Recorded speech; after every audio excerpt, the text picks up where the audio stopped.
حضرت امام حسن کے پاس ایک شخص آیا، حضرت امیر معاویہ بھی بیٹھے تھے، تو اس نے امام حسن سے آ کے کہا کہ حضور اولاد نہیں ہے، کوئی دعا کر دے۔ توجہ ہے میری بات پر؟ اب بھی لوگ پیروں کے پاس آتے ہیں نا، ماشاءاللہ سے، اللہ خیر فرمائے، تو پیر صاحب اگر وظیفہ بتائیں تو وظیفہ چونکہ پڑھنا پڑتا ہے وہ کام مشکل ہے، لہذا تعویذ تو پیروں نے بھی اب ماشاءاللہ بڑی ترقی کر لی، انہوں نے بھی تعویذ چھپوا کے رکھ لیے۔ کون لکھے اتنے تعویذ؟ جو کہ ہر مرید کو تو تعویذ چاہیے، انہوں نے نا جی تعویذ پکے چھپوا لیے، کچھ نے مورے بنوا لی ہیں۔ دیکھتا رہتا ہوں، میرا شعبہ ہے نا، میں دیکھتا رہتا ہوں کہ مور لگائی، اس کو باندھا، اللہ خیر کرے گا۔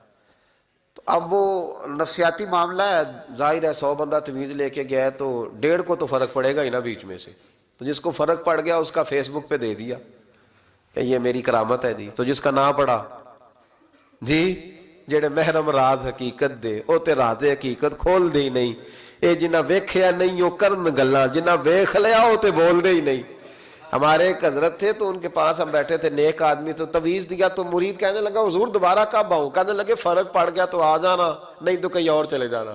حضرت امام حسن سے آ کے وظیفہ پوچھا، اس شخص نے کہا حضور اولاد کوئی نہیں تو وظیفہ بتائیں، تو آپ نے فرمایا استغفار پڑھا کر۔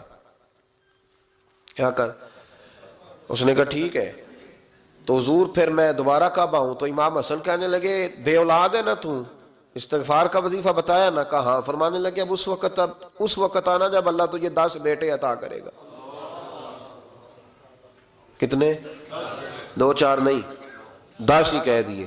تو حضرت امیر معاویہ رضی اللہ تعالیٰ دیکھا، کہنے لگے حسن اتنا بڑا دعویٰ؟ آپ فرمانے لگے میں نے کہہ دیا نا تو اللہ فضل کرے گا، ہاں ہاں اللہ خیر کرے گا، خیر ہو جائے گی۔ وہ شخص کئی سالوں کے بعد آیا، کئی سالوں کے بعد، تو حضرت امیر معاویہ کو بھی ساتھ لایا، کہنے لگا حضور اللہ کے فضل سے اللہ نے 10 بیٹے عطا فرمائے، پورے 10 ہی اللہ نے دیے۔ تو حضرت امیر معاویہ کہنے لگے جناب بات تو آپ کی سچی ہو گئی، پر مجھے بھی بتائیں یہ وظیفہ کہاں سے لیا؟ فرمانے لگے قرآن پاک سے، سورہ نوح کی 10 11 12 آیت پڑھو، اللہ فرماتے ہیں تم استغفار پڑھو، میں تمہاری بیٹوں سے بھی مدد کروں گا، مالوں سے بھی مدد کروں گا۔ تو میں نے استغفار بتائی تھی اور قرآن میرے اللہ کا ہے، رب کا وعدہ جھوٹا ہو سکتا؟ فرمایا 10 بیٹے ملنے تھے، میں نے کہہ جو دیا تھا۔